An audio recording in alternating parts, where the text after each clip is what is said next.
आज हम लोग शुरू कर रहे हैं मॉड्यूल 4। मॉड्यूल 4 की अगर हम बातें करें तो इसके अंदर 3 तो छोटे इंडेस हैं, 41, 20 और 102। एक बड़ा इंडेस है 115 और उसके बाद 3 एस है इंडेस जो फिनेंशियल इंस्ट्रूमेंट्स हैं।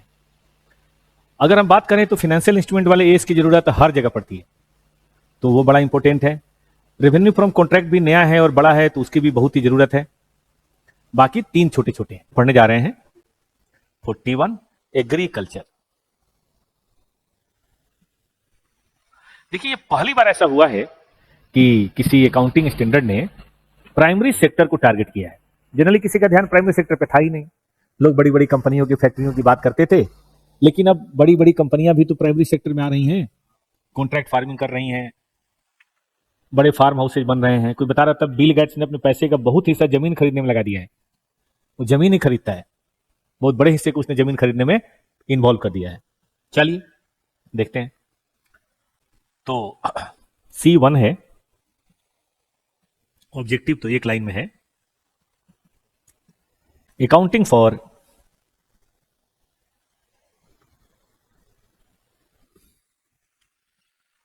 Agree culture activity.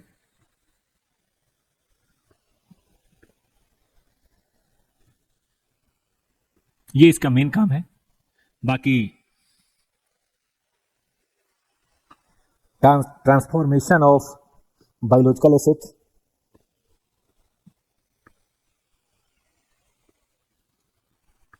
इनटू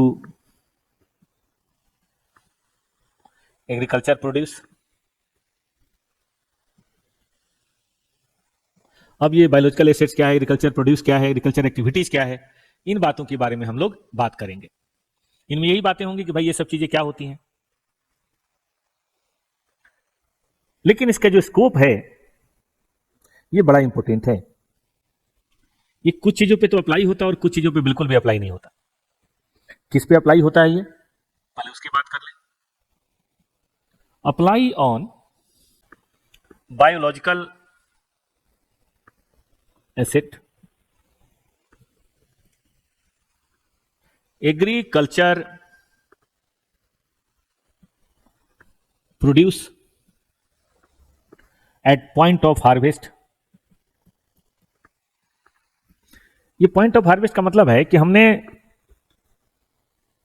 टमाटर की खेती करी, ठीक है, तो खेती करी तो वो टमाटर आ गया, फिर हमने केचप बनाया, तो टमाटर बनाया वहां तक तो ठीक है, लेकिन केचप बना दिया ना, ये नहीं शामिल होगा, क्योंकि वो इंडस्ट्रियल एक्टिविटी है, वो कुछ और हो गया। मतलब हमने मैंगो करा, ठीक है, जूस बनाया, वो नहीं होगा। आम तक तो ठीक है, क्योंकि एक बार हमने आम तोड़ लिया, बात खत्म। अब उसके बाद जो हो रहा है वो बेसिकली एग्रीकल्चर नहीं है, तो उसकी अकाउंटिंग आप इंडेस 2 के अनुसार या जैसे भी आपको करना हो, इन्वेंट्री जैसे भी करना वो करें। आपने पेड़ काटा वहां तक ठीक है, लेकिन उसके दरवाजे चौखट बना दिया आपने, वो इसमें शामिल नहीं होगा। गन्ना सुगर केन आपने काटा वहां तक ठीक है, चीनी बनाया वो शामिल नहीं होगा, गुड़ बनाया वो शामिल नहीं होगा। उम्मीद है समझ रहे हैं आप। तो बायोलॉजिकल एसिड पे लागू होगा। क्या है बायोलॉजिकल एसिड अभी डिफाइन करेंगे। एग्रीकल्चर प्रोड्यूस पे होगा, लेकिन only up to the point of harvest, उसके बाद नहीं होगा। हार्वेस्ट के बाद हमें कोई लेना देना नहीं है, ठीक है। तो बायोलॉजिकल एसिड हो गया, एग्रीकल्चर प्रोड्यूस हो गया। अब तीसरी बात है, अगर कोई government grant relating to biological asset है या एग्रीकल्चर एक्टिविटी एज सच है, तो वो संबंधित होगा। लेकिन और कोई गवर्नमेंट ग्रांट यहां नहीं लागू होगा, वो चला जाएगा इंडेस 20 में। जो इससे संबंधित है बस यहीं पे आएगा, और ये अप्लाई नहीं होता, नॉट अप्लाई टू पहला एग्रीकल्चर लैंड।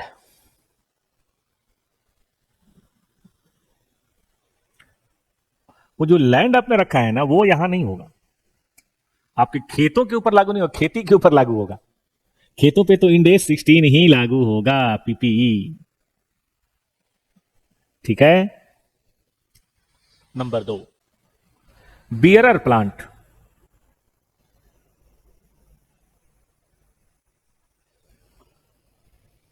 इसके ऊपर भी इंड एज 16 लागू होता है। ये इंड एज 16 में है कि हम बायोलॉजिकल एसिड पे नहीं होते बट बेरर प्लांट पे होते हैं। सवाल उठता है कि बेरर प्लांट क्या है।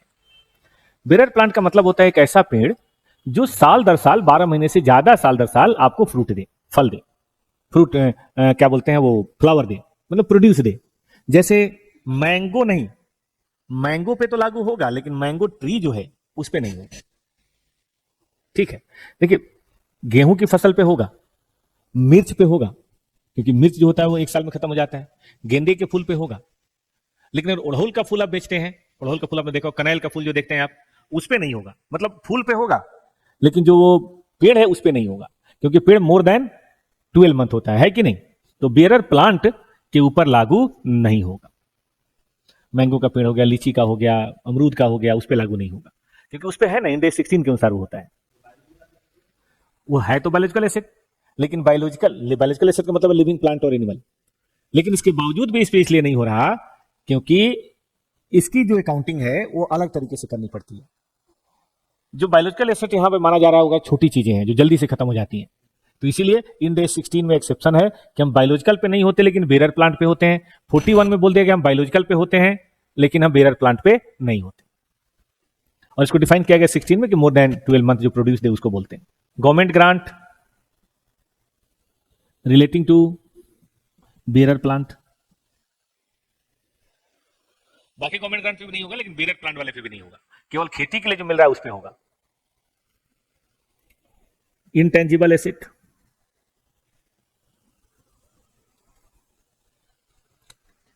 Intangible asset related with agriculture activity.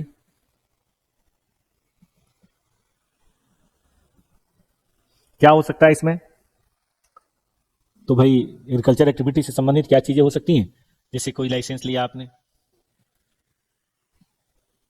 किसी तरह का कोई पेटेंट आपने यूज किया, हाँ तो उन से चीजों पे, कोई सॉफ्टवेयर आपने यूज किया मार्केटिंग के लिए, उन सब चीजों पे नहीं लागू होगा।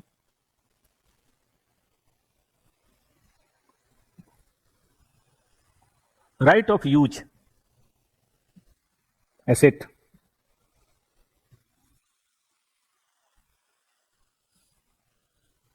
arising from lease of land for agriculture activity. कई बार क्या होता है ना कि लोग खेत भी लीज पे ले लेते हैं कॉन्ट्रैक्ट फार्मिंग के लिए कि 10 साल हम इसमें गन्ना उगाएंगे, 10 साल कपास उगाएंगे, ऐसा कुछ ले लेते हैं। तो उनका भी इसके अंदर कोई नहीं है, उसके लिए लीज है ना, 116 है ना, उसको हम इस्तेमाल करेंगे। तो इन चीजों पे आपको ध्यान देना है, हम कवर नहीं करते हैं। बात को और अच्छी तरह समझने के लिए एक दो डिफिनेशन बहुत जरूरी हैं, उनको जरा देख लेते हैं तब बात करेंगे। C3 कुछ टर्म हैं बड़े जरूरी, उनके बगैर एस में मजा ही नहीं आएगा। पहला टर्म से शुरुआत करता हूं कि भाई बायोलॉजिकल एसेट्स क्या है, बार बार यही आ रहा है। तो बायोलॉजिकल एसेट्स का सीधा सा है लिविंग एनिमल और प्लांट। तो इसमें गाय भैंस भी हो गए, चूजे भी हो गए, आम का पेड़ भी हो गया, टमाटर की खेती भी हो गई, सब कुछ हो गया।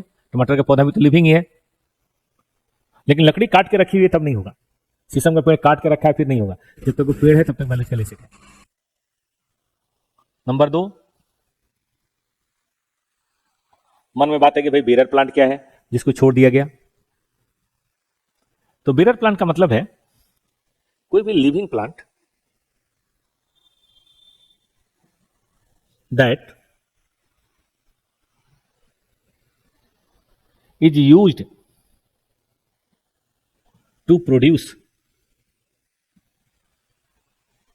agricultural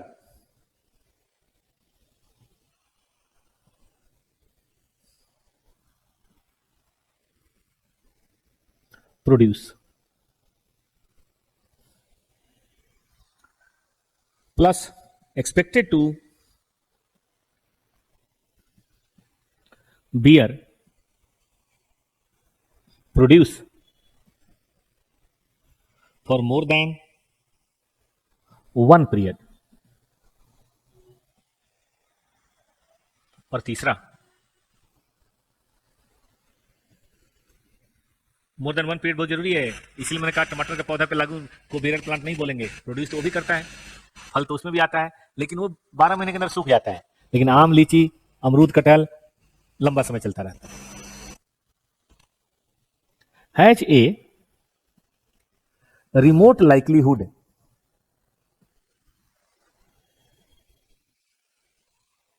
of being sold as agricultural produce except for incidental scrap sale। ये तीसरा समझिए। यहां तो हमने देख लिया कि भाई टमाटर नहीं होगा, मैंगो ट्री होगा, वो बीरर प्लांट। लेकिन यहां देखिए, एक है मैंगो ट्री और एक है शुगर केन। या अगर आप रहने वाले उधर के हैं तो आपको पता होगा जूट, वो जूट के पौधे देखे आपने, कपास। तो जूट में क्या होता है कि पौधे को काट के ही यूज कर लेते हैं। शुगर केन में क्या होता है, पौधे को काट के यूज कर लेते हैं, पूरा पौधा काटते हैं, फल तो उसमें होता नहीं है। गन्ने में आम का पौधा भी कटता है, लेकिन वो रेयर, कभी ऐसी कोई बात फूट हो गया, खराब हो गया, उस पर तड़का गिर गया तो, फलना बंद हो गया तो। वैसे आम का पेड़ काटने के लिए नहीं होता, आम का पेड़ किसके लिए होता है, फल तोड़ने के लिए। तो तीनों शर्त होनी चाहिए, एक तो एग्रीकल्चर प्रोड्यूस के लिए होना चाहिए, एक साल से ज्यादा समय के लिए होना चाहिए, और पेड़ को ना बेचा जाए, बल्कि पेड़ के बताइए फल को बेचा जाए। और पेड़ को ही बेच देना है तब नहीं। ऐसी बहुत सारी फूल होते हैं जो लगाए जाते हैं और सीधे काट के बेच दिए जाते हैं, वो नहीं करे। केला है, अब केला एक बार लगा, काटा, पूरा पेड़ ही काट देते हैं, ठीक है कि नहीं, वन टाइम है। तो वो वन टाइम वाला यहां नहीं लेना है। हम पेड़ नहीं बेचते, हम उसका वो बेचते हैं। अब जैसे मान लीजिए कि वो शीशम है, अब शीशम भी 10 साल होता है, लेकिन शीशम का एक ही काम है, पेड़ काट के लकड़ी निकालना, और कोई काम नहीं है। उसमें ना फूल होता है ना फल होता है, लकड़ी है। पहचानते थे शीशम है कि नहीं, तो देख लीजिए। अब आइए बात करते हैं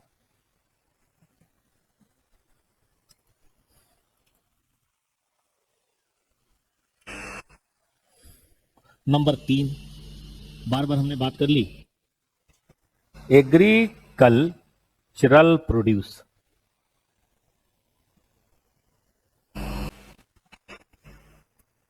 कहा गया कि भाई it is the harvested product of biological acid. ठीक है। अब ये धान भी हो सकता है, धान समझते हैं, गेहूं हो सकता है। गांव में कभी जाते हैं आप, कौन से शहर के रहने वाले हैं, भुवनेश्वर के, लेकिन गांव है, पुश्तैनी गांव से टच है अभी आपके घर से? कितना दूर है गांव? हाँ, तो फिर तो जाते होंगे, बहुत दूर होने पे लोग नहीं जा पाते। ठीक है, तो धान, गेहूं, आम, हिंदी समझते हैं, ठीक है, आम, तो ये सब एग्रीकल्चर प्रोड्यूस है। टमाटर एग्रीकल्चर प्रोड्यूस है। लेकिन याद रखिए, यही है, इसी पे लागू होगा। मतलब ये पेड़ है और पेड़ से हमने आम तोड़ा, ठीक है, अब उसके बाद हमने इसका जूस बनाया। ध्यान देने वाली बात है, ये बियरर प्लांट है, बियरर प्लांट पे इंडेस 16 लागू होगा। ये जूस है, जूस पे इंडेस 2 लागू होगा। लेकिन ये जो है मैंगो फ्रूट है, इस पे बताइए इंडेस कौन लागू होगा? 41। ये जो प्रोसेस है ना, जहां ये पेड़ से फल बन रहा है, ये एग्रीकल्चर है, ये आगे इंडस्ट्री हो गया। लेकिन अगर धान है तो फिर पूरी फसल पे, गेहूं है तो फिर पूरी फसल पे, टमाटर गोभी है तो फिर पूरी फसल पे, मिर्च का पौधा है तो पूरी फसल पे, लीची का पौधा है, पेड़ है तो लीची पे नहीं, लीची पे लगेगा, लीची के पेड़ पे नहीं लगेगा। ओके, अब आइए एक बहुत इंपॉर्टेंट बात करते हैं। इन सबको मिला के एक बात कही गई है, एग्रीकल्चरल एक्टिविटी।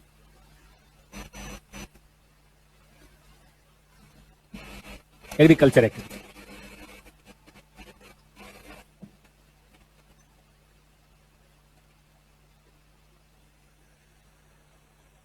ठीक है। एग्रीकल्चर एक्टिविटी का मतलब है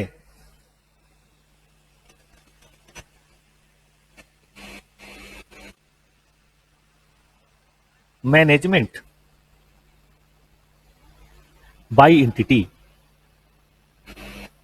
of the biological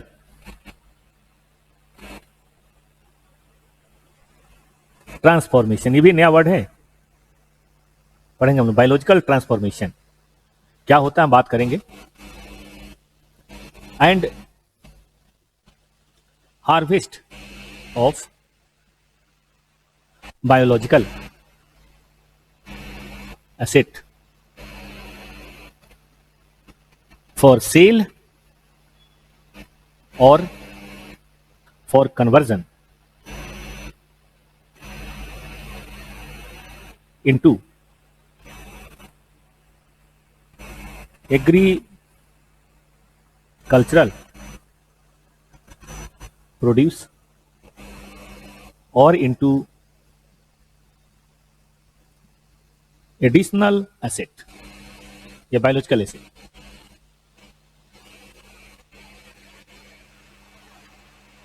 biological asset जैसे आलू, गोभी, धान हो गया। अब चूंकि इसमें बायोलॉजिकल एसिड में लिविंग प्लांट और एनिमल भी है तो फिशिंग भी हो गई, बिल्कुल आएगा फिशिंग। जैसे वो चिकन को क्या बोलते हैं, पोल्ट्री फार्म है ना, पोल्ट्री फार्म, गोट्री फार्म, वो सब चीजें भी आ गई। काऊ का भी आएगा बायोलॉजिकल एसिड तो भी है ना, मिल्क फार्मिंग वो सब भी आएगा इसके अंदर, dairy farm.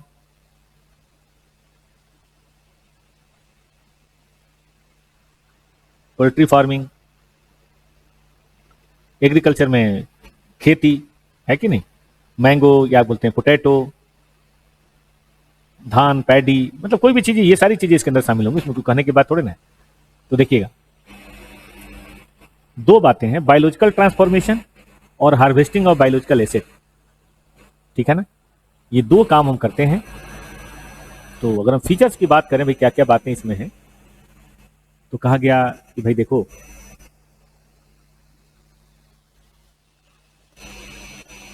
Capability to change,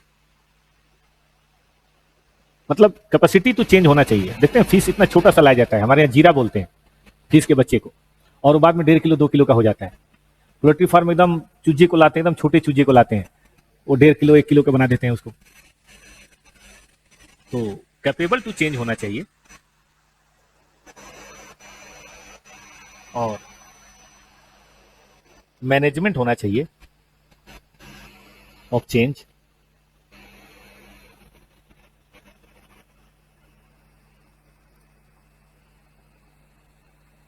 अब मैनेजमेंट टू चेंज बड़ा जरूरी है, क्योंकि अगर आप समुद्र में जाके फिश पकड़ के लाते हैं तो वो अलग बात है, और अपने यहाँ एक तालाब मेंटेन करके उसमें मछली के बच्चों को डाल के, खाने की चीजें डाल की, और फिर उसको तैयार करके वो अलग बात है।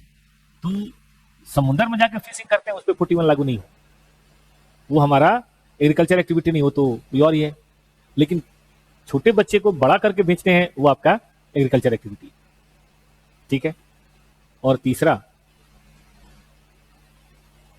Measurement of change,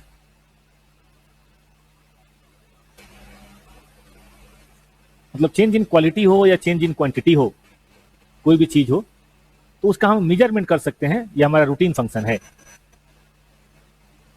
measurement of change का मतलब है उसकी क्वांटिटी बदल गई। हम 10 किलो आलू लगाते हैं और 10 बोरे आलू निकालते हैं, 1 किलो जीरा डालते हैं फिश का और बाद में 1 क्विंटल निकालते हैं, या उसकी क्वालिटी बदल गई। क्वालिटी क्वालिटी कैसे बदल सकती है, तो छोटा पौधा है वो नॉर्मल सा था, लेकिन हमने उसमें कुछ ऐसा प्रोसेसिंग किया कि वो अच्छी क्वालिटी के फूल, फ्लावर, ऐसी चीजें देने लगा। तो इस तरह की बात भी है, जैसे नॉर्मल गाय लिया, उसको बढ़िया से मॉनिटर करके बढ़िया दूध निकालने लगे, तो इस तरह की बातें भी हो सकती हैं। ठीक है, अब आइए, ये हो गया एग्रीकल्चर एक्टिविटी, है ना। पांचवा बहुत इंपॉर्टेंट है, बायोलॉजिकल ट्रांसफॉर्मेशन। बायोलॉजिकल ट्रांसफॉर्मेशन कहता है ये प्रोसेस ऑफ ग्रोथ है, डीजनरेशन है, प्रोडक्शन है, या प्रोक्रिएशन है, दैट कॉज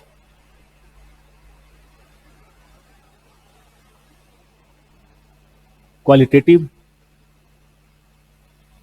और quantitative changes in biological asset. अब एक एक को बताते हैं। ग्रोथ, छोटे पौधे को बड़ा करना, ठीक है। डीजनरेशन है, और हम गाय भैंस को देखें तो एक लेवल के बाद गाय भैंस की दूध प्रोडक्शन करने की क्षमता कम हो जाती है, तो एक में जनरेशन की बात कर रहे हैं, एक में डीजनरेशन की बात कर रहे हैं। पौधा है, मिर्च का पौधा एक समय बढ़ता है, लेकिन एक समय के बाद फिर वो सूखने लगता है, आप चाहे कितनी भी कोशिश करें नहीं होता। प्रोडक्शन है, जैसे टी के पत्ते, जैसे कि भेड़ का ऊल, दूध निकालना, ये सब। और प्रोक्रिएशन है, एक से चार करना। अब गाय भैंस आती है, या गोट्री फार्म, गोट्री फार्म में 10 खरीद लीजिए, बाद में 20 30 40 हो जाएगा, उसमें से बेचते रहिए, यही होता है गोट्री फार्म में। तो इस तरह की चीजों को हम क्या बोलते हैं कि बायोलॉजिकल ट्रांसफॉर्मेशन है। तो एक बार हम पूरी चीजों को एक बार फिर से समझ लेते हैं, थोड़ा सा एक छोटा सा रिवीजन। ये देखिए, मेन है बायोलॉजिकल एसेट। बेरर प्लांट को साइड में कीजिए। बायोलॉजिकल एसेट्स के ऊपर ही एग्रीकल्चर एक्टिविटी होती है, और होती क्या है, बायोलॉजिकल ट्रांसफॉर्मेशन होता है, ठीक है।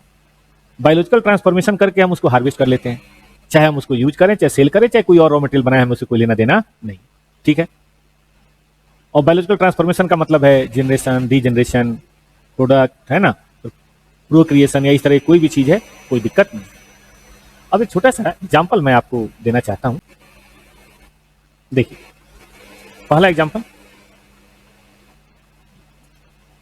Processing of grapes into wine that grown और ग्रेप्स। देखिए, सच प्रोसेसिंग नेचुरल एक्सटेंशन है, लेकिन ये इंक्लूड नहीं होगा, क्योंकि बायोलॉजिकल ट्रांसफॉर्मेशन नहीं है हमारे डेफिनेशन में। ये तो उसके बाद की बात है ना। तो पेड़ों से अंगूर बना, वो तो अलग बात है, ले अंगूर से वाइन बना, जूस बना, वो अलग बात है, ये नहीं, इसके ऊपर बात होगी। पॉइंट ऑफ हार्वेस्ट में मीट, ऊल, फर वगैरह बन गया, ये सब तो होगा, लेकिन सब्सिक्वेंटली प्रोसेस करते हैं उसको। जैसे आपने ना भेड़ों से काटा, वो काट के उन बोरे में भर दिया, वहां तक तो ठीक है, लेकिन बोरे में भर के मशीनों पे ले गए, साफ करके उसका वो बना दिया, क्या बोला, ऊन बना दिया, वो नहीं होगा। स्वेटर बना दिया, वो नहीं होगा। चिकन आपने लिया, वहां तक ठीक है, लेकिन चिकन का आपने मलाई चिकन बना दिया, ठीक है कि नहीं, तंदूरी चिकन बना दिया, वो यहाँ नहीं होगा। रबर का टायर बना दिया, ऐसी कोई चीज कर दी, वो सब चीज। लॉग आपने पेड़ काटा, इतना काफी है, छोटे छोटे लॉग बनाए, उससे में कोई लेना देना नहीं है। अब एक और है,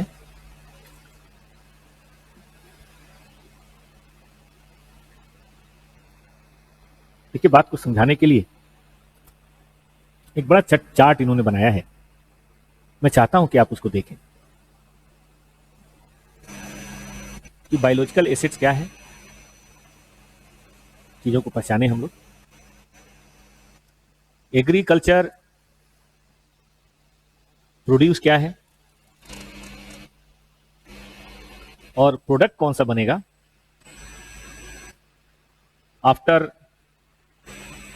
प्रोसेसिंग। जैसे मान लीजिए सीप है, सीप से ऊल बनेगा, ऊल से यार्न बनेगा, स्वेटर बनेगा, ठीक है। तो देखिए, ये ट्रांसफॉर्मेशन ठीक है, ये 41 का सब्जेक्ट मैटर है, लेकिन ये ट्रांसफॉर्मेशन 41 का सब्जेक्ट मैटर नहीं। सी, शीशम का पेड़, ट्री इन टिम्बर प्लांटेशन, ठीक है। तो जो फैलन ट्री है, पेड़ को काट के गिरा दिया है, वो तो ठीक है, लेकिन आगे आपने उसके लॉक्स बना दिए, आपने आगे उसका फर्नीचर बना दिया, वो शामिल नहीं है। या आगे आपने उसका लुगदी बना दिया प्लाईवुड के लिए, वो सब नहीं है। डेयरी कैटल लाइक काऊ बुफेलो, उससे क्या निकला? मिल्क, ये ठीक है। लेकिन मिल्क से आपने पनीर बना दिया, दही बना दिया, वो शामिल नहीं है। पिग, पिग को आपने मार दिया, वहां तक तो ठीक है, लाश बना दिया, वहां तक तो ठीक है, लेकिन फिर उसके बाद आपने उसको प्रोसेस करके सॉसेज बना दिया। हाँ, कारकस मतलब पी का लाश, मतलब मार दिया उसको, आपने उसका सॉसेज बना दिया या कुछ और कर दिया, वो बात नहीं करेंगे। कॉटन प्लांट, आपने उसे कॉटन निकाला, वो ठीक है, बाद में आपने थ्रेड बना दिया, हमें उसे कोई लेना देना नहीं। तो अच्छा है, ये मुझे लगा ठीक है। शुगर केन की खेती करी, जिसे शुगर केन आपने हार्वेस्ट किया, हार्वेस्टेड, काटा आपने, वहां तो ठीक है, लेकिन बाद में आपने चीनी बना दिया। तो इस तरह के बहुत सारे एग्जाम्पल हो सकते हैं, बात को समझने के लिए इतना काफी है, कहाँ लागू होगा और कहाँ लागू नहीं।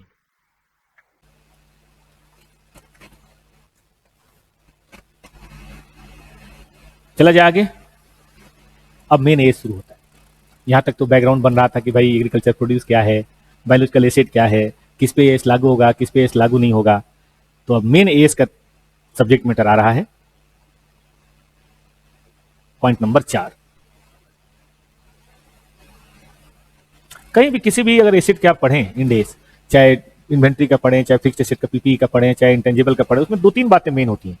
एक तो होता है इनिशियल रिकॉग्निशन, एक होता है मेजरमेंट, एक होता है उसमें डिप्सन या ऐसी कोई चीज हो रही, वैल्यूएशन डिवैल्यूएशन, और सबसे लास्ट में डी रिकॉग्निशन।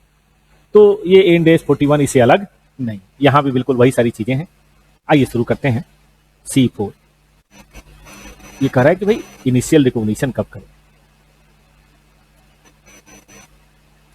किस एसिड को कब हम अपने बुक्स में दिखाएंगे और कब हम बुक्स में नहीं दिखाएंगे, ये बात बस हमें देखनी है।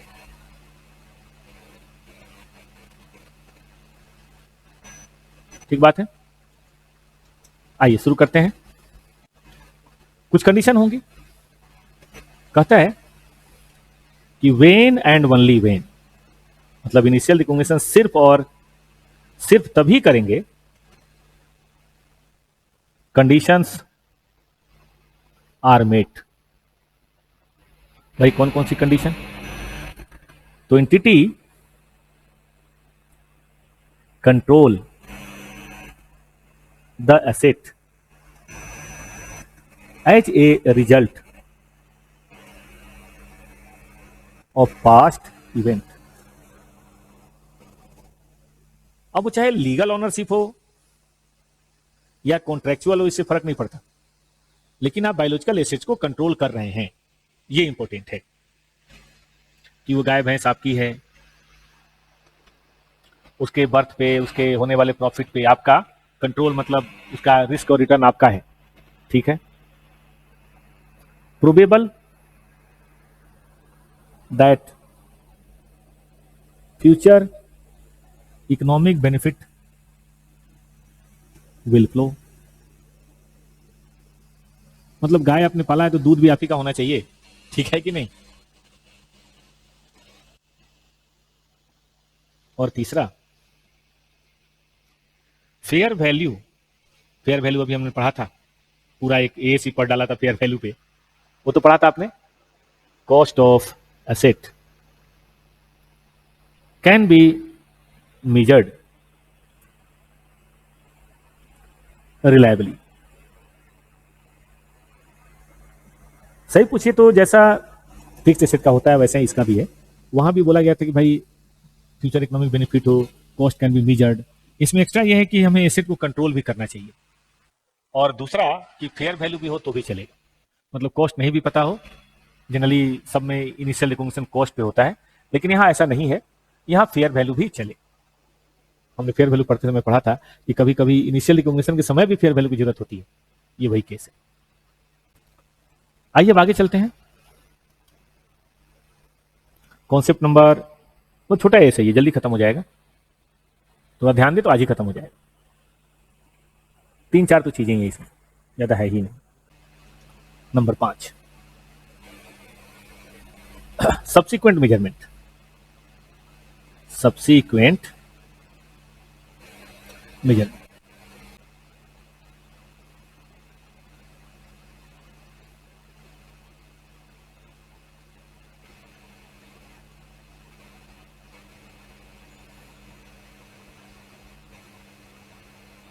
कहा गया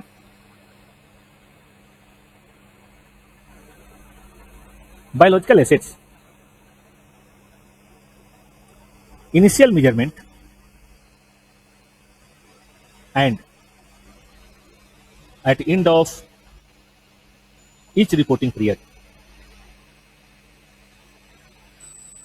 ध्यान दीजिए, यहां पे इनिशियल मेजरमेंट का अमाउंट नहीं बताया गया, बताया गया कि इनिशियल मेजरमेंट कब करेंगे, मतलब इनिशियल रिकॉग्निशन टाइमिंग कब करेंगे।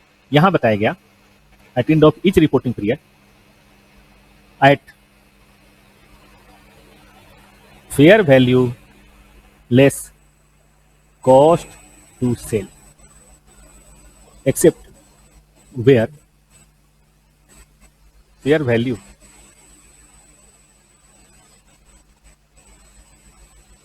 cannot be measured। अच्छा, मैं किसका बता रहा हूं? बायोलॉजिकल एसेट, याद रखिए, प्रोड्यूस का नहीं, मैं बात कर रहा हूं बायोलॉजिकल एसेट्स की।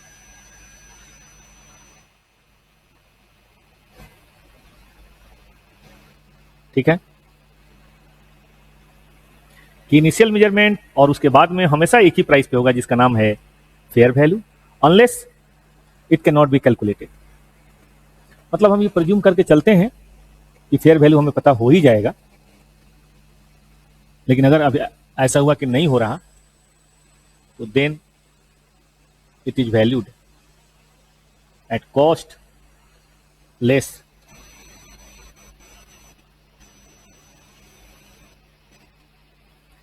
any accumulated depreciation or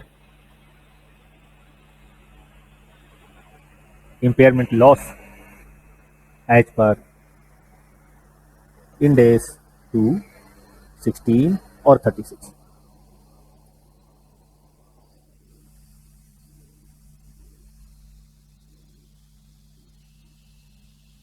ऐसा कब होता है? When quoted market price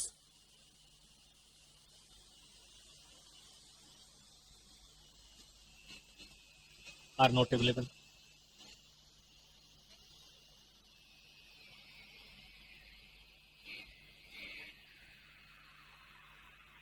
या fair value measurement are clearly unreliable।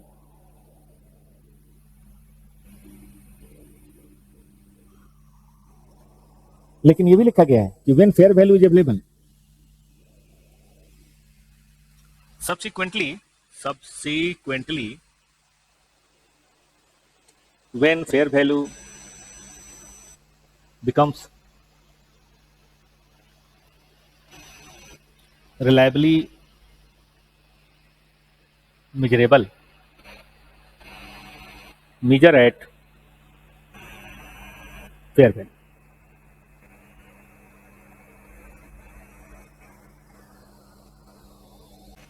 देखिए, इस बात को समझने की बात है कि सबसे पहले इन्होंने क्या बोला कि आपको fair value less cost to sell करनी है और हमेशा इसी पर आपको मेजर करनी है। लेकिन फेयर वैल्यू अगर नहीं मेजर कर पा रहे हैं तब हम इसको कॉस्ट लेस एक्यूमुलेटेड डिप्शन या इंपेयरमेंट जो भी है हम उसके अनुसार करेंगे। और कब हम नहीं कर पाएंगे? जब मान लीजिए कि मार्केट प्राइस अवेलेबल नहीं है या हम उस पर बहुत भरोसा नहीं कर सकते, ठीक है ना। लेकिन उसके बाद जब फेयर वैल्यू मेजरेबल हो जाए तब क्या करेंगे? हम फिर उसको फेयर वैल्यू पे करेंगे। और ये एग्रीकल्चर प्रोड्यूस का नहीं है। जैसे मान लीजिए गाय है, अब गाय शुरू में हमने खरीदा तो बहुत ही कम दाम पे खरीदा, अब बाद में उसकी धीरे धीरे वैल्यू बढ़ती जाती है, मतलब 2 साल का अगर गैया है या बछड़ुआ कह लीजिए तो उसकी कीमत कम होती है।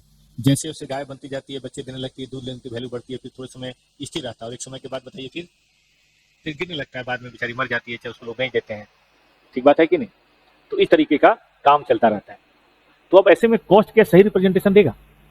कॉस्ट न ये बता पाएगा, न ये बता पाएगा, न ये बता पाएगा। कॉस्ट तो फ्लैट चलेगा, उल्टा डिप्शन भी चलेगा, जबकि उसमें डिप्शन के बजाय उसकी वैल्यू बढ़ रही है। इसीलिए इन्होंने कहा कि देखो ज्यादा बेहतर क्या है, फेयर। और वो टेबल अजम्पशन है कि फेयर वैल्यू अवेलेबल होता है। बहुत एक्सट्रीम रेयर केसेज में फेयर वैल्यू अवेलेबल नहीं है तो कॉस्ट प्लस डिप्शन करना है, वो भी इनिशियली। एक बार फेयर वैल्यू आपने मेजर कर लिया तो उसके बाद क्या कॉस्ट पे जाएंगे, फिर तो हमेशा फेयर वैल्यू पे जाएंगे। ठीक बात है। तो मतलब मिला जुला के करना है कि फेयर वैल्यू पे ही करना है, लेस कॉस्ट टू सेल करना है। लेकिन it's about biological asset, not about agriculture produce. तो मेजरमेंट ऑफ एग्रीकल्चर प्रोड्यूस, हमने पढ़ा था क्या होता है एग्रीकल्चर प्रोड्यूस? आम का पेड़ नहीं, आम।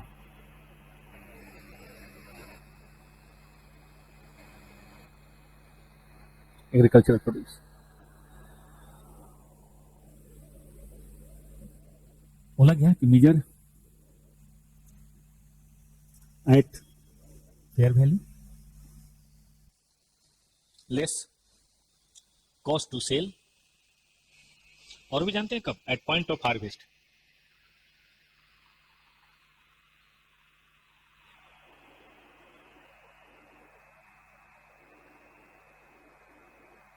इसका मतलब ये हुआ कि अगर हमने गेहूं का फसल कटने का टाइम हो रहा है, अप्रैल महीने में गेहूं की फसल हमने काटी और उसकी फेयर वैल्यू 22 रुपए केजी है और उसमें 50 पैसे 1 रुपए खर्च होगा, तो 31 रुपए। हमने फेयर वैल्यू में पढ़ा था कि भाई गांव में नहीं, वहां ले जाना पड़ेगा, तो लोकेशन में ट्रांसपोर्टेशन को शामिल होता है, याद होगा आपको। लेकिन ये हमारे पास पड़ा रह गया और अगले साल तक पड़ा रह गया, तो अब इस पे S2041 नहीं लगेगा, 2 लगेगा, क्योंकि ये पॉइंट ऑफ हार्वेस्ट ये था। इसके बाद आपने रखा, क्यों रखा, कहीं मतलब काहे है वो आप जानिए, फिर इस पे इंड S2 लगेगा, फिर ये हो जाएगा इन्वेंट्री। ठीक है, ये हम इसको एग्रीकल्चर प्रोड्यूस नहीं मानेंगे कि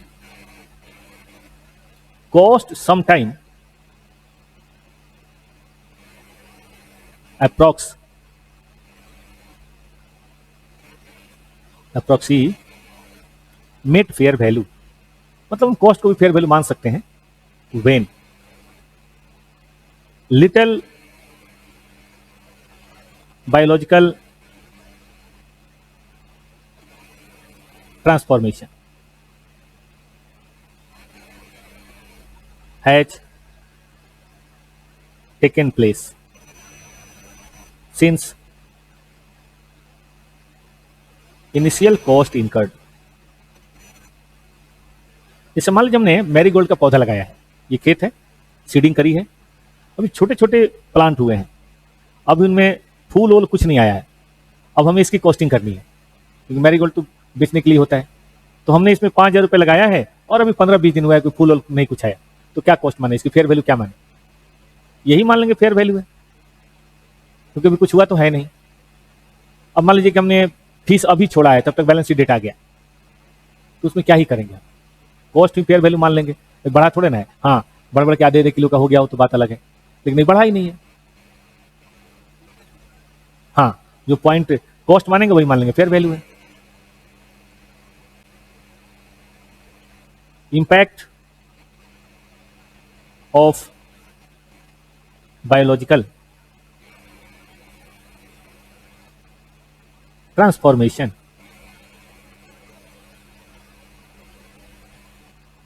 is not expected to be material. जैसे शीशम का पेड़ है, अभी लगाया है, अभी छोटा है, 30 साल बाद बेचेंगे, तो मान लीजिए अभी 1-2 साल 3 साल हुआ है, तो उसकी क्या फेयर वैल्यू, अभी तो बकरी चढ़ जाएगी, किसी काम का नहीं है वो, अगर कोई गाय भैंस अपना पीठ रगड़ दे तो टूट भी जाएगा। तो यहाँ पे अभी उसकी वैल्यूएशन क्या होनी चाहिए, वही उसकी फेयर वैल्यू है। जब थोड़ा बड़ा होने लगे ना, मोटा होने लगे, अब फेयर वैल्यू शुरू कीजिए, अब फेयर वैल्यू शुरू कीजिए, अब फेयर वैल्यू शुरू कीजिए। तो इनिशियल स्टेजेज में हम इसको ऐसे ही रख सकते हैं।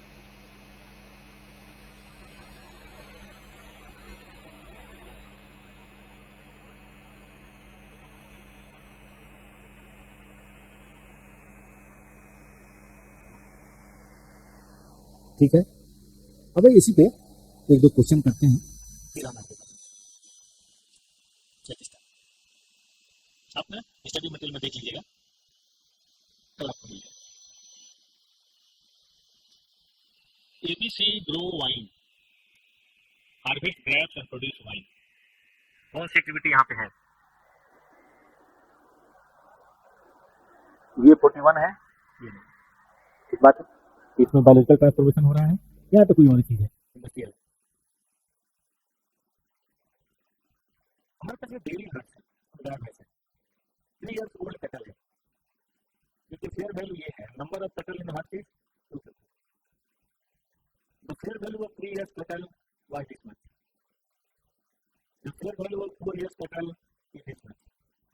Calculate the measurement of group starting और फिजिकली चेंज सेपरेटली।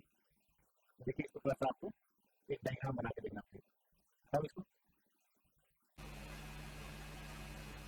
ध्यान दीजिए। टाइम लाइन लेते हैं, 1/4/2021 को इनिशियल फेयर वैल्यू है 13,750 और 250 नंबर है, हर्ट्स है ना।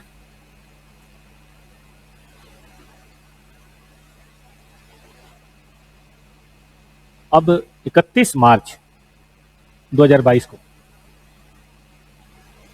3 साल वाले का दाम है 60 और फेयर वैल्यू 4 साल वाले का है 75। जरा इसका मुझे प्राइस बताइए तो, भाग देखे 13,750 डिवाइडेड बाई 250, क्या फेयर वैल्यू था? ये फेयर वैल्यू है 55। अब यहां पे फेयर वैल्यू कितनी हो रही है? हमारे कैटल कितने हैं? अब चेंज नहीं हुआ कैटल में ना, ठीक है, 250 इंटू 75, फेयर वैल्यू तो यही है, बताइए 1875 जी। टोटल इंक्रीज कितना है? 5000। लेकिन एक बात है कि इसमें कुछ तो चेंज इन प्राइस है और कुछ चेंज इन फिजिकल कंडीशन। देखिए आज अगर ये बात करें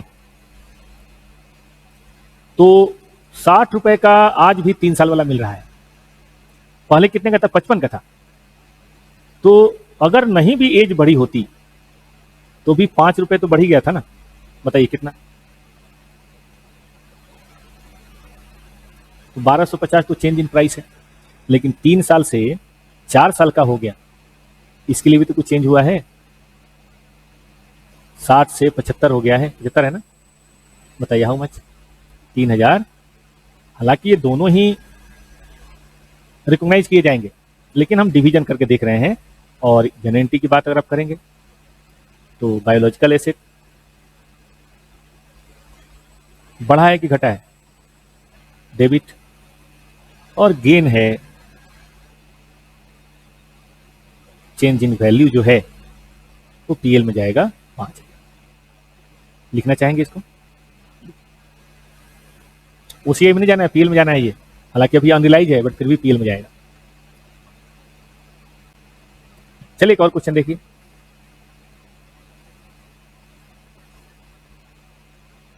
purchase 100 ship from A market 5 lakh, ये दिसंबर की बात है। 2% ट्रांजेक्शन कॉस्ट लग गया तो ऐड करना पड़ेगा। शिप फेयर वैल्यू 5 से 6 हो जा रही है मार्च को, और 2% ट्रांजेक्शन कॉस्ट लगेगा अगर हम इसको बेचना चाहेंगे तो, ठीक है, नहीं खरीदना चाहेंगे तो। अब कहता है कि fair value on date of purchase और रिपोर्टिंग डेट बताइए, और नेसेसरी जनरल एंट्री भी आप पास कीजिए, ठीक बात है।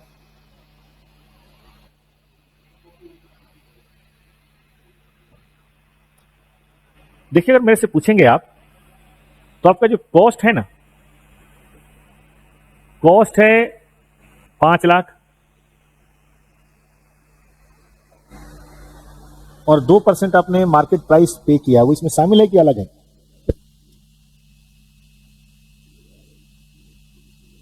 अगर शामिल है तो उसमें ठीक है, चलिए शामिल है कोई बात, लेकिन इसके फेयर वैल्यू 5 लाख नहीं होगी, क्योंकि आप जब बेचने जाएंगे कॉस्ट 5 लाख है, बट फेयर वैल्यू 5 लाख नहीं है कि बेचने जाएंगे तो आपको 2% ट्रांजेक्शन कॉस्ट देना पड़ेगा। तो आपके हाथ में कितना आएगा, क्योंकि हमने पढ़ा है फेयर वैल्यू बराबर मतलब fair value less cost of transaction, आपके हाथ में कितना आएगा 4,90,000। तो शुरू में क्या प्रॉब्लम होगी, कॉस्ट ये है और fair value less cost of transaction 490 है, तो 10,000 का लॉस तो आपको इनिशियली रिकॉर्ड करना पड़ेगा, क्योंकि हम कॉस्ट पे नहीं मेजर करते, हम किस पे मेजर करते हैं, फेयर वैल्यू पे। और बाद में ऐसे ही 6 लाख, ठीक बात है, उसमें भी घटाइए 2%।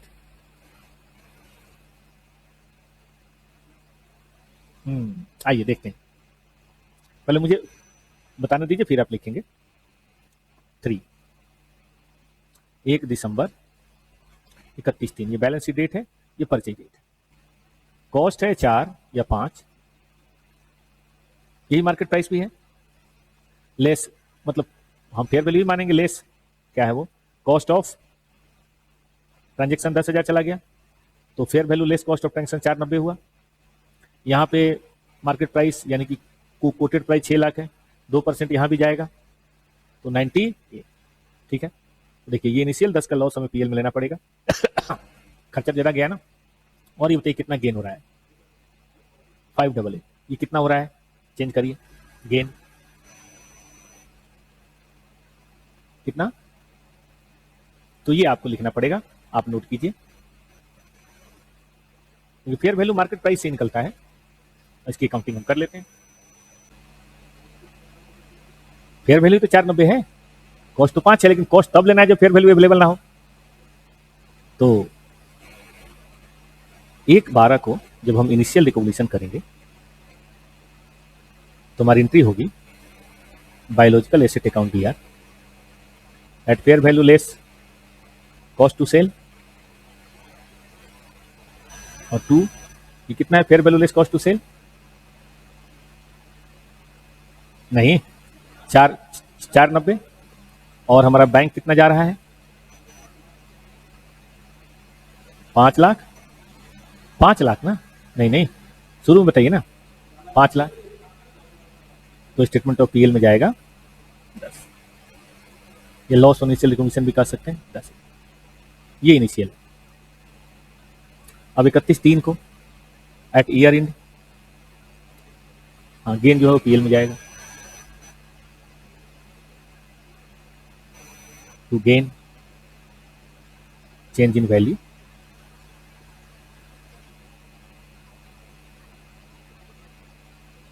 नाइन्टी।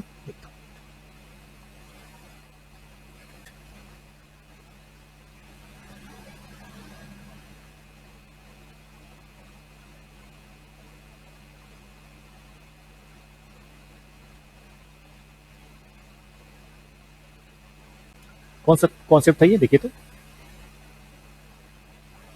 7 आएगा, सी से पढ़ लें, गेन या लॉस का क्या ट्रीटमेंट है।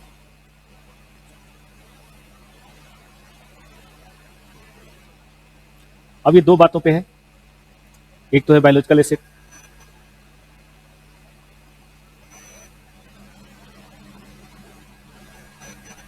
तो बोला गया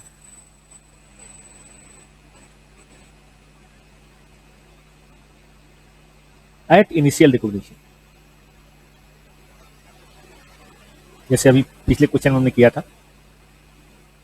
अगर कोई गेन या लॉस होता है क्योंकि उसकी कॉस्ट अलग है और आपने उसको दिखाया किसी और चीज पे,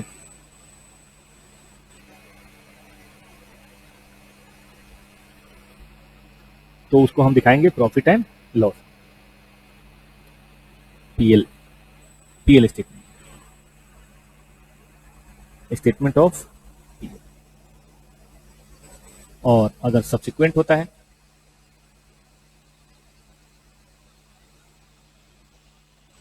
तो उसे भी हम दिखाएंगे स्टेटमेंट ऑफ पीएल, गेन या लॉस कुछ भी हो सकता है।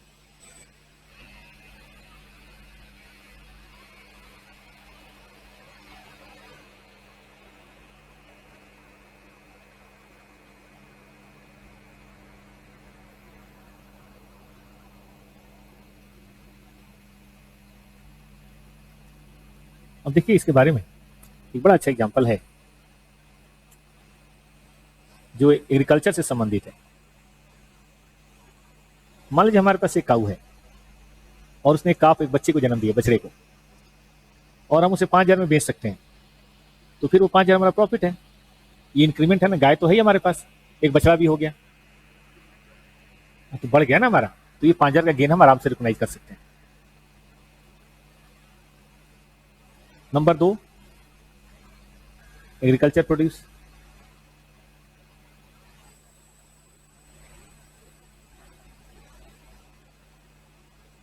प्रोड्यूस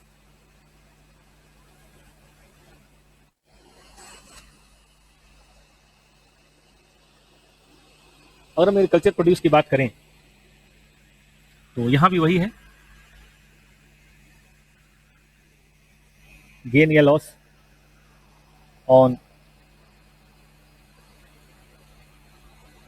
इनिशियल मेजरमेंट, क्योंकि बाद वाला तो खैर इन्वेंट्री हो जाएगा, इज ट्रांसफर टू या recognise in statement of.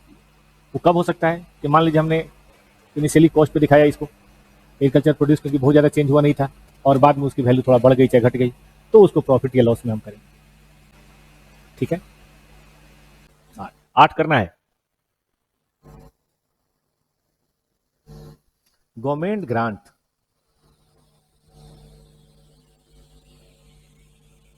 Number 1,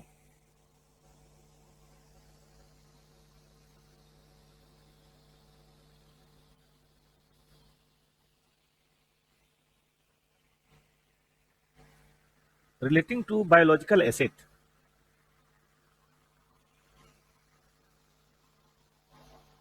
which is carried at fair value less cost to sale।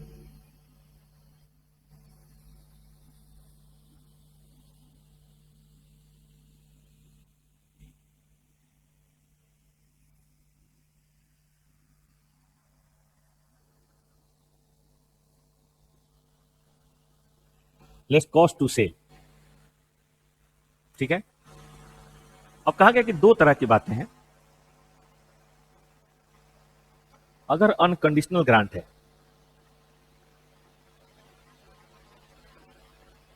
मतलब आप खेती करते हैं, आपको हर साल कुछ पैसा मिलता है या एक बार कभी कोई पैसा मिला, ऐसा कोई ग्रांट मिला, तो बोला कि when grant becomes receivable. Receive होना जरूरी नहीं है, जब रिसीवेबल हो।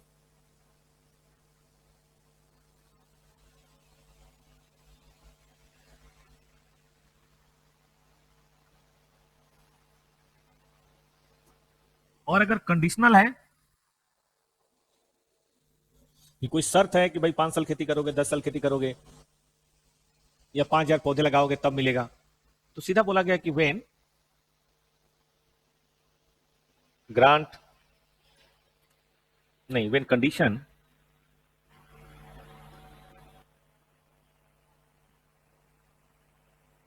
आर मेट, कि जब कंडीशन मेट हो गई।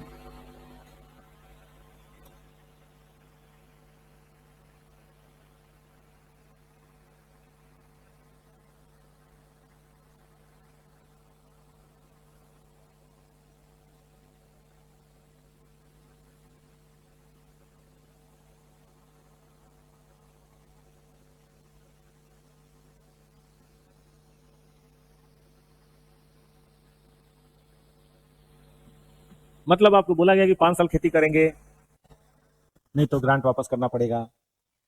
ठीक है, फिर तो जब 5 साल पूरा हो जाएगा तब लेंगे।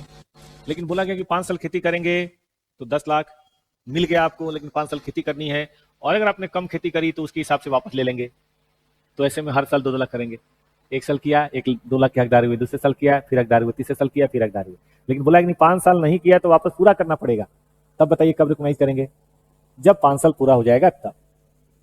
ठीक है, हाँ। दूसरा है कि बायोलॉजिकल एसेट, बायोलॉजिकल छोटा से ए से खत्म ही हो गया, asset measured at its cost। एक बार खत्म हो जाता है ना सब, तो कितना सबकी मैं समरी वीडियो, जैसे मैंने कहा था समरी वीडियो बना दूंगा, कईयों की तो 10-10 मिनट में खत्म हो जाएगा। S20 भी छोटा है।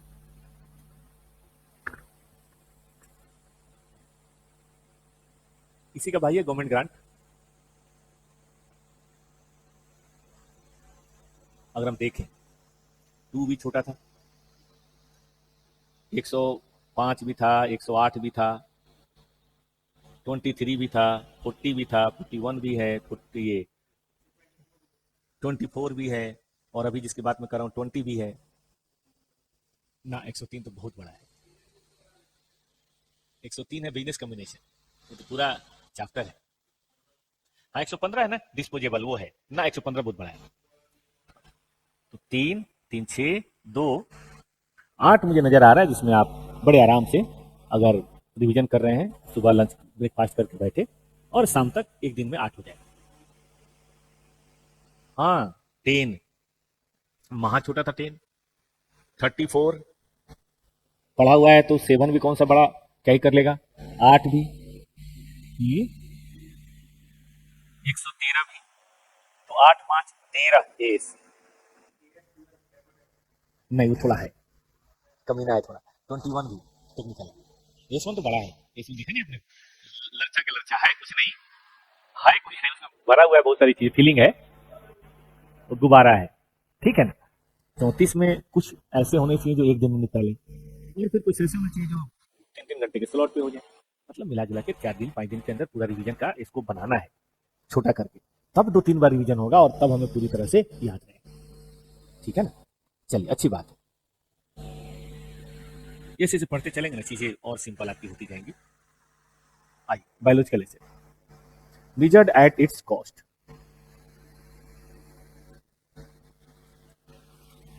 मैडम आपको बर्थडे की बहुत बहुत बधाई। असल में मैं क्लास में था ना, इसीलिए मैं कुछ बोल नहीं पा रहा था, लेकिन चलिए कोई नहीं, क्लास में बोल रहा हूँ। आप बड़े मेहनती इंसान हैं और फ्यूचर आपको बहुत ही मान सम्मान दे। आपको आपके जन्मदिन की बहुत बहुत शुभकामनाएं।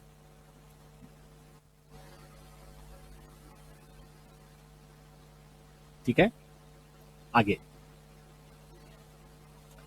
इसके बारे में बोला गया कि एज पर, भाई हम क्या बोलें, इंड एज 20 में चले जाइए, जो गवर्नमेंट ग्रांट का इंड एज है। अब वो क्या कहता है भाई, वो कहता है कि अगर किसी एसेट्स के लिए मिला है, ठीक है, तो आप एक काम करिए, हालांकि वहां तो पढ़ेंगे ही पढ़ेंगे, या तो आप इसे डिफर्ड इनकम में डाल दीजिए, आपने पढ़ा होगा इंटर में एज 12, और over the useful life of the asset, है ना, रिकॉग्नाइज कर लीजिए, recognise in statement of PL over useful life, ठीक है। और नहीं, अगर आपका नहीं मन करता तो आपने पढ़ा होगा reduce from the cost of asset, और डिप्सन आप कम वैल्यू पे चार्ज करें, अपने आप धीरे धीरे सब ठीक हो जाएगा।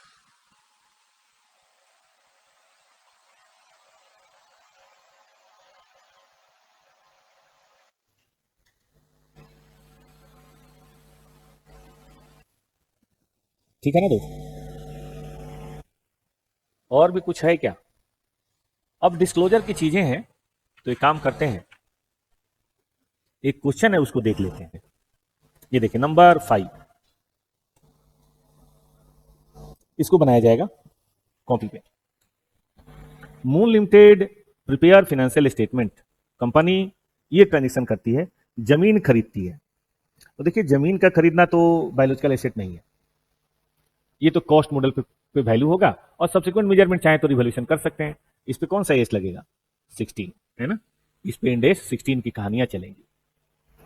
परचेज 200 डेयरी काउ, शुरू में एवरेज लाइफ 2 साल थी, 10 लाख में खरीदा, और एक ग्रांट मिला towards acquisition of cow, non refundable है, मतलब कंडीशन इसमें नहीं है, तुरंत इनकम मान लेंगे, इस पे 41 लगेगा, इस पे 41 लगेगा, और इसको तुरंत इनकम मान लेंगे, और इसको तो फेयर वैल्यू पे दिखाएंगे।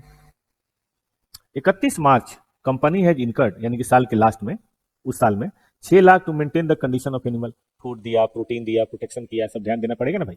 जैसे बकरी है, तो एक बार मैं गांव गया तो थोड़े दिन रहना था, तबीयत मेरी ठीक नहीं थी, तो मैंने कहा कि यार ऐसा करो, कुत्ते तो 2-3 आसपास के गली वाले आने लगे हमारे पास, मतलब गली क्या फार्म हाउस था, तो आने लगे, उनको हम खिला देते थे तो अच्छा लगता है थोड़ा। तो हमने कहा 2-3 बकरी खरीद लेते हैं, फिर बाद में बेच दिया जाए, कोई बात नहीं। तो एक तो पहले बकरियां आई तो बड़ा शोर कर रही थी, क्योंकि वो अपने दोस्तों को छोड़कर आई थी यहाँ, उनको अजीब लग रहा था।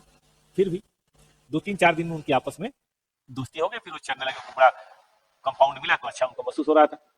लेकिन पता चला रात में एक सियार ने आके एक को खा लिया, मतलब कंपाउंड में सियार ने वो क्या बोलते हैं, मांद बना रखा था, सुरंग जिसको बोलते हैं, और वो आके एक बकरी को दबा के लेके चला गया, पता भी नहीं चला हमें। अगले दिन सुबह उठे तो एक बकरी कम थी। तो प्रोटेक्शन भी चीज है भाई, ऐसे नहीं होता। सिक्योरिटी गार्ड ये जो भी आप रखे, तो उस पर 6 लाख रुपए लग गए, और ब्रीडिंग फी दिया एक लोकल फार्मर को। ठीक है, एक लोकल फार्मर को ब्रीडिंग फीस दिया, चलो भाई करो इसको। और ब्रीडिंग फीस में 100 नए काफ जन्म हुए, कब? 1 अक्टूबर। तो याद रखिए 31 मार्च तक 6 महीने के हो जाएंगे। ठीक है, कोई और चेंज नहीं हुआ। और इस डेट को 3000 लीटर दूध भी है, और रात को जो निकाला होगा दूध तो होगा ही अभी। उस shortly after the year and हमने भेज दिया मार्केट प्राइस, दूध रखने की चीज छोड़ने, हमने भेज दिया होगा। अब देखिए फेयर वैल्यू के बारे में डाटा है अप्रैल, अक्टूबर और मार्च।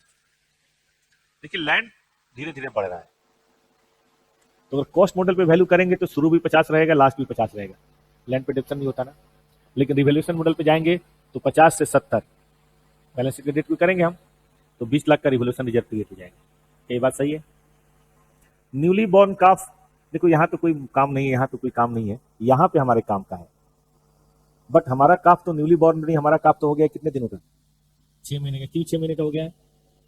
अक्टूबर में जन्म हुआ है बच्चों का, और आ गया मार्च। तो देखो हमारे लिए ये इन्फॉर्मेशन बेकार है, ये इन्फॉर्मेशन बेकार है। जानते हैं क्यों दिया हुआ इन्फॉर्मेशन? देखिए आप जानबूझ के चक्कर खाएं, हमारे काम का सिर्फ 6 महीने वाला है, और वो भी 31 मार्च को। 2 इयर्स ओल्ड काऊ, देखिए शुरू में तो 2 इयर्स ओल्ड काऊ वो ये वाला है, लेकिन लास्ट में होते होते काऊ हमारे कितने के हो गए? 3 साल के हो गए। तो 3 साल के हो गए तो 55। भाई जब आए थे तो 2 साल के थे, देख लीजिए यहाँ। ठीक है ना, 2 साल के थे तो 20,000, 2,000 गुने 5,000 बराबर 10 लाख, फिर बाद में बढ़ जाए। Prepare extract of the balance sheet and statement of PL that would be reflected in financial statement of the entity. ठीक बात है दोस्त, कर सकते हैं। चलिए फिर आगे चलते हैं। हम पहले कुछ कैलकुलेशंस करेंगे, फिर बैलेंस शीट की बात भी करेंगे, फिर पीएल की बात भी करेंगे। चला जाए, आइए इसको बढ़िया से मैं लिखता हूं, आप देखिए, फिर बाद में आप लिखिए।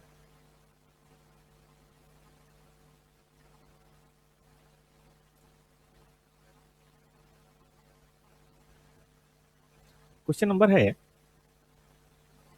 नंबर 5। ठीक है, कैलकुलेशन हम लोग कुछ करते हैं। जहां तक सवाल है ये जगह, अगर आप एट कॉस्ट मॉडल करेंगे तो शुरुआत भी 50 लाख से होगी, और 31/3 को खत्म भी 50 लाख पे होगा। लेकिन अगर आप रिवॉल्यूशन मॉडल लेते हैं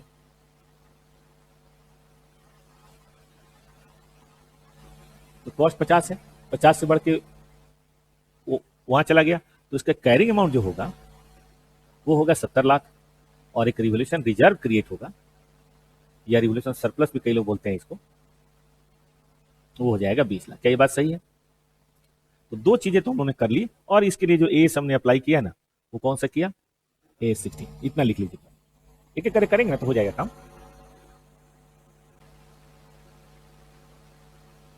ठीक है, अब आइए नंबर 2, जो हमने डेयरी काऊ की बात करी है। देखिए वो 31/3/2000 कौन सा साल है? 22 है ना, 22। उस दिन अगर हम बात करें तो उसकी वैल्यू कितनी हो रही? 200 गुने 55, कितना हुआ? 11 लाख। ठीक है, और इसकी इनिशियल कैरिंग अमाउंट कितनी थी जो परचेज किया? Fair value less cost to sell, नहीं दिया तो हम 5,000 ही मानेंगे। कितना हुआ? 10। तो gain on biological asset growth कितना है, ये बायोलॉजिकल एसेट कहते हैं। हालांकि इसको थोड़ा तोड़ा जा सकता है, दो भागों में दिखा सकते हैं हम। देखिए इसमें दो चेंज है, एक तो इंक्रीज इन प्राइस चेंज और एक है इंक्रीज इन फिजिकल चेंज।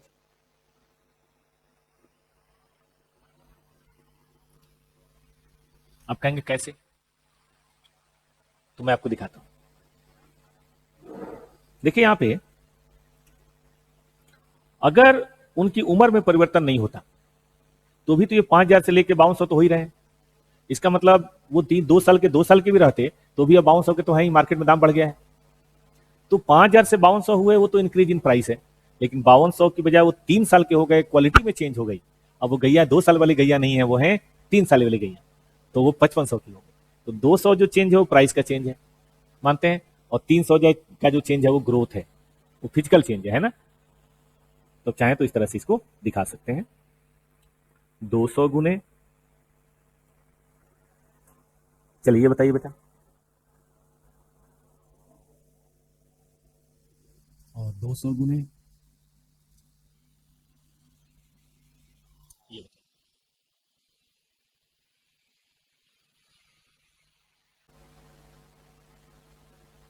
ठीक है दोस्त।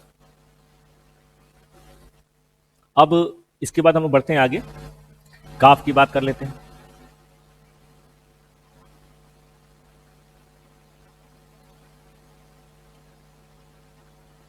देखिए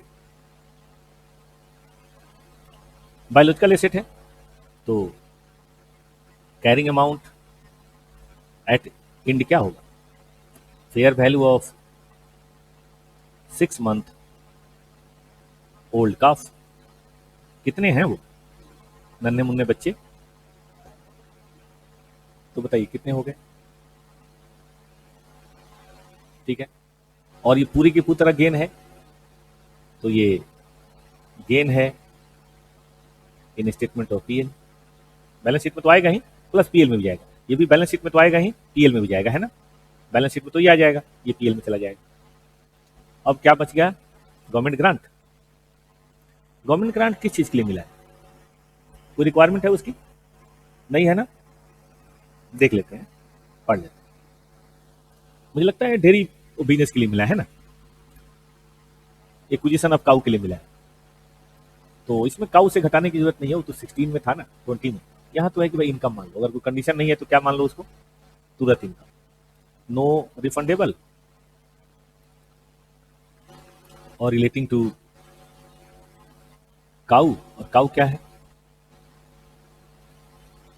बायोलॉजिकल एसेट है ना, काऊ तो बायोलॉजिकल एसेट है, इसीलिए हम इसको recognise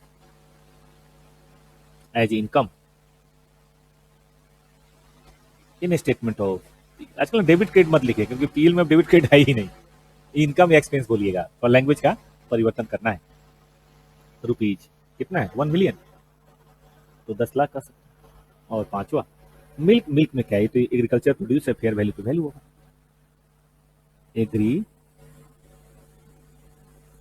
cultural produce to be valued at fair.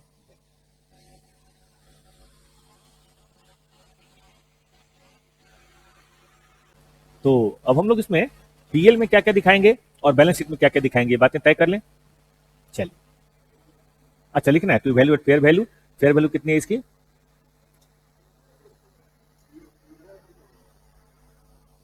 3,000 into 24 कितने का हो जाएगा, 72। लिख लीजिए, कोई दिक्कत। डेली पढ़ते रहेंगे ना, सिलेबस आगे बढ़ता ही रहेगा, जादू डेली पढ़ने का। हो गया। अब हम आपको स्टेटमेंट ऑफ पीएल भी बना देते हैं और बैलेंस शीट भी बना देते हैं।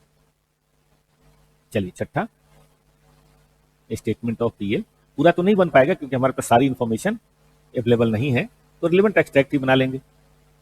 इनकम, बायोलॉजिकल एसिड की चेंज को ओसीआई में नहीं दिखाना है, इसको नॉर्मल में दिखाना है।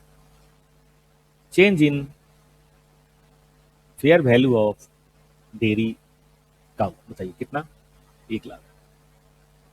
लैंड एंड बिल्डिंग नहीं लेंगे, याद रखिएगा, change in fair value of newly born calf, बताइए कितना। फेयर वैल्यू ऑफ मिल्क, वो भी तो इनकम ही है। और गवर्नमेंट ग्रांट रिकॉग्नाइज्ड, क्योंकि बायोलॉजिकल एसेट से संबंधित है। अगर आपने रिवोल्यूशन किया भी है तो उसी आई में आएगा, ठीक बात है ना। अगर किया नहीं किया तो कोई बात नहीं।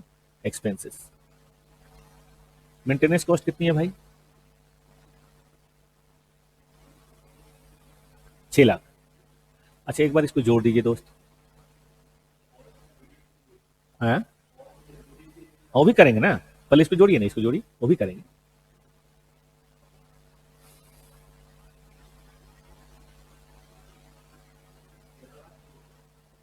13 लाख। और मेंटेनेंस कॉस्ट के बाद ब्रीडिंग फीस कितना? चलो बेटा इसको जोड़ो। नहीं ये तो 10 लाख हुआ ना, तो नेट इनकम कितनी हो गई? 1 - 2, 3 लाख। आइए बैलेंस शीट, ये भी रिलेवेंट एक्सट्रैक्ट ही होगा, क्योंकि पूरी इंफॉर्मेशन तो हमारे पास है नहीं कि हम डबल एंट्री पूरी करें। पीपी लैंड मानते हैं कॉस्ट मॉडल, ठीक है। रिवोल्यूशन मॉडल मानेंगे तो बात अलग होगी, कॉस्ट मॉडल पे मानना है। बायोलॉजिकल एसेट का अलग ही कैटेगरी है। डेयरी काउ 11 लाख हो गया था। काफ 31। और करंट एसेट्स में इन्वेंट्री, इन्वेंट्री के अंदर मिल्क, मिल्क है 72। ये बात सही है। चलिए टोटल ना भी करें तो भी चलेगा, क्योंकि ये तो रिलेवेंट एक्सट्रैक्ट है।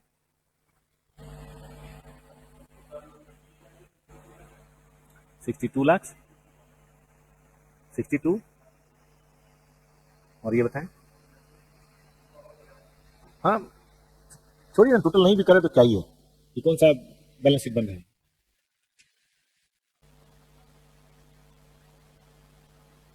चलें आगे। सी एग्रो 100 गुड्स परचेज किया, मार्केट प्राइस ये है, ट्रांसपोर्टेशन कॉस्ट ये है, फेयर वैल्यू 9 लाख हो गया साल के लास्ट में, ठीक है। Determine the fair value on date of sale. Number 1, transaction cost borne by seller, मतलब जो ट्रांजेक्शन कॉस्ट है वो सेलर बियर करेगा, हमें नहीं करना है। Transaction cost incur by seller और परचेजर, दोनों दोनों देंगे, मतलब सेलर को भी 2% देना है, परचेजर को भी 2% देना है। तो फिर ऐसी सिचुएशन में क्या बात है? चलिए पहले तो यहाँ पे ट्रांजेक्शन कॉस्ट बताइए कितना होगा? 2%, 20,000, ठीक बात है। अगर सेलर देगा तो हमारा नहीं होगा। आइए देखते हैं दोनों सिचुएशन।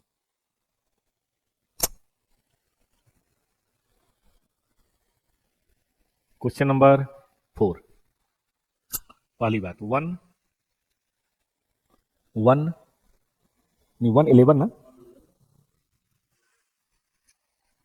पहला case transaction cost only by seller, ठीक है। तो फिर ऐसे सिचुएशन में हमारा कॉस्ट ऑफ परचेज कितना है? 10 लाख है, नील होगा, तो पैसे तो इतने ही जाएंगे ना। लेकिन फेयर वैल्यू अगर हम निकालें लेस कॉस्ट टू सेल, तो देखिए उसमें क्या प्रॉब्लम होने वाली है। फेयर वैल्यू हमारी कितनी होने वाली है? 10 लाख। और एज ए सेलर तो हमें ट्रांजेक्शन कॉस्ट देना ही पड़ेगा, कॉस्ट ऑफ सेल कितना? 2%। एज ए सेलर तो देना ही पड़ेगा, तो 980। तो हमारी जनरेंटी होगी बायोलॉजिकल एसेट्स अकाउंट ईयर,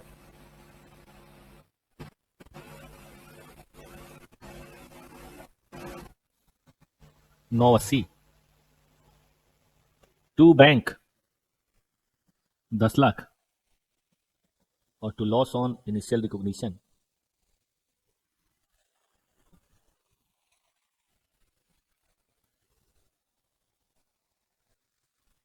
ठीक है।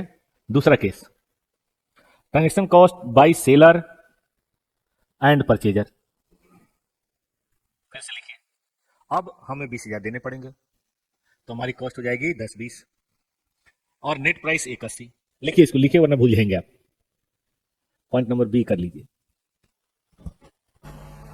इनिशियल रिकॉग्निशन पढ़ा रहे हैं अभी हम।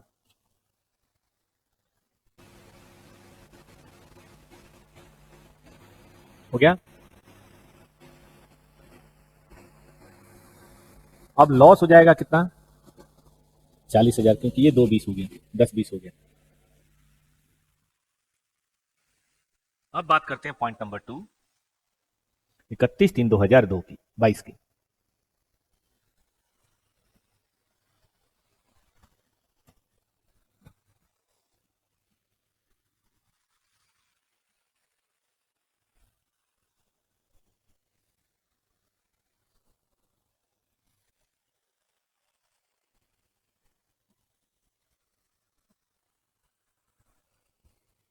ठीक है, 31/3/2022। देखिए, शुरू में दोनों ही केस में था 980, यही था फेयर वैल्यू, और बाद में कितनी होगी 31/3 को, पढ़िए क्या लिखा है। नहीं, दोनों ही केस में हमने लिखा 980 980, फेयर वैल्यू लेस कॉस्ट लिखना है ना। और बाद में कितना कह रहा है फेयर वैल्यू, ओहो 9 लाख, और उसमें सेलर वाला तो 2% देना ही है, कितना 18,000, तो कितना बचेगा 882। ठीक है, तो लॉस कितना हुआ, डिक्रीज हुआ है ना। How much is the loss,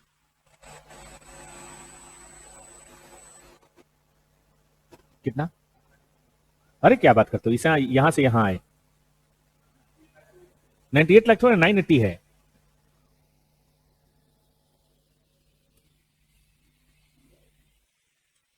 तुम्हारी एंट्री होगी लॉस ऑन रीमेजरमेंट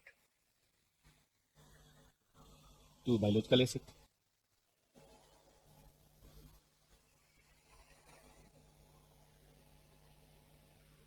बोले हाउ मच,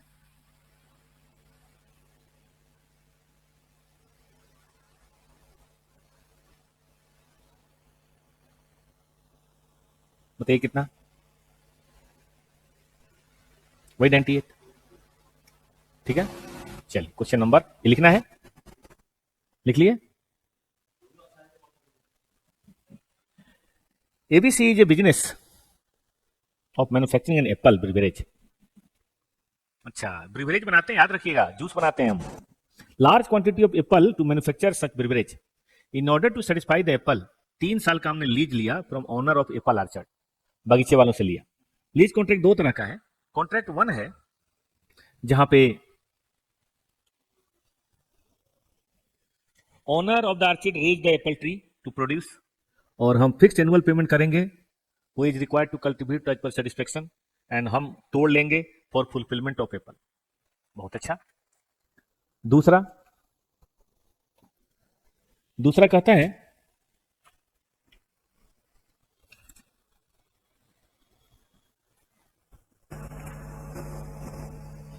कि भैया हम कॉन्ट्रैक्ट करेंगे फॉर सब्सिक्वेंट हार्वेस्टिंग एपर as per requirement, makes a fix payment.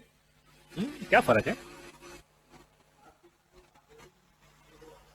अच्छा, to raise the plant for subsequent harvesting of apple to ensure apple as per requirement, makes a fix annual payment. इसमें और इसमें क्या फर्क है, वहां भी फिक्स पेमेंट है, required to develop as per requirement, उसमें हम एबीसी खुद तोड़ता है नहीं, और यहां कौन तोड़ता है, लेकिन इससे क्या ही फर्क पड़ता है कौन तोड़ता है।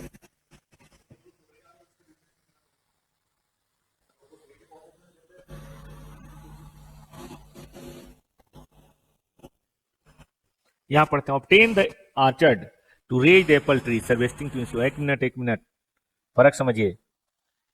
यहां पे ऑनर एप्पल ट्री को रखेंगे अपने पास, यहां हमने एप्पल ट्री ही ले लिया, यहां पे हम एक्टिवली इन्वॉल्व हैं, यहां तो केवल हम परचेज कर रहे हैं, पके पकाए एप्पल, हम यहां पे एग्रीकल्चर एक्टिविटी कर ही नहीं रहे, एग्रीकल्चर एक्टिविटी कौन सा कर रहे हैं सिर्फ तब जब हम कॉन्ट्रैक्ट में हैं। पढ़िए ना, यहाँ लिखा हुआ बड़ा अच्छा, इस वी ओनली हार्वेस्ट, हम मैनेजमेंट नहीं कर रहे हैं इसलिए इस पे अप्लाई नहीं होगा। लेकिन दूसरे वाले में चूंकि हम एप्पल आर्चर्ड ले रहे हैं इसीलिए इसमें अप्लाई होगा। ठीक है, आइए number 2, fisheries practice PC culture in sweet water pond वगैरह वगैरह। पीसी कल्चर क्या होता है? अच्छा, उसको एक्वा कल्चर नहीं करते?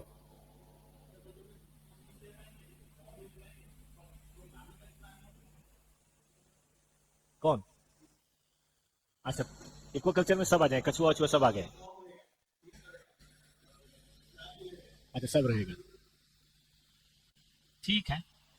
Fishing activities of the fishery limited in such consist only catching the fish. अरे, हम सिर्फ कैच करते हैं, क्या ये कवर्ड है या नहीं है? क्या हम बायोलॉजिकल ट्रांसफॉर्मेशन कर रहे हैं?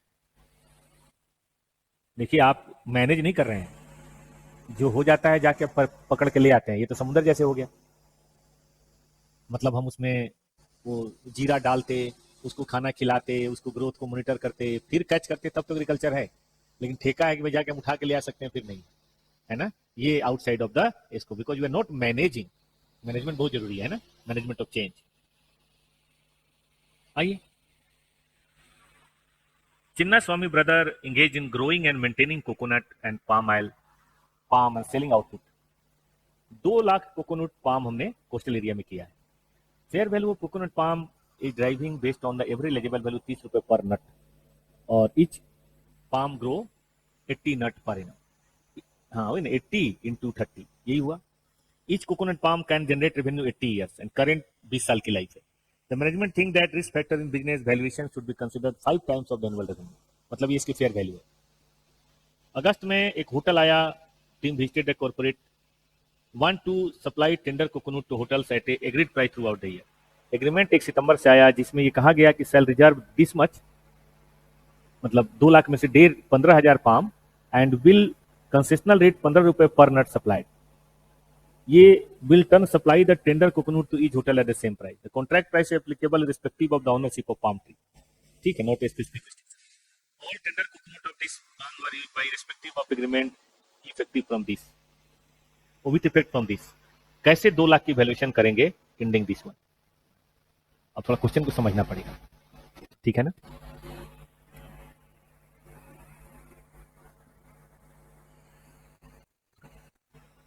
देखिए, हमारे पास 2 लाख था, 2 लाख में से 15,000 अलग हो गए और 185 अलग हो गया। ठीक है, अब 15,000 कितना परसेंट है? 7.5% है। तो 15,000 हमारा बिक रहा है 15 रुपए, इसका मतलब वही उसकी फेयर वैल्यू थोड़े ना हो, उतने की फेयर वैल्यू वो मान सकते हैं, बाकी का तो उसी हिसाब से चलेगा। कितने कोकोनट है? 80 और 15 रुपए का रेट है। इनका है 80 और 30 का रेट है। कोई सेल तो है नहीं, 5 साल लेना है। करिए तो वही कितना आ रहा है? 9 CR। और ये बताएं, 222 CR, सब जोड़िए 200। तो ये इसकी वैल्यू होनी चाहिए, फेयर वैल्यू। लिख लीजिए इसको सॉल्यूशन में।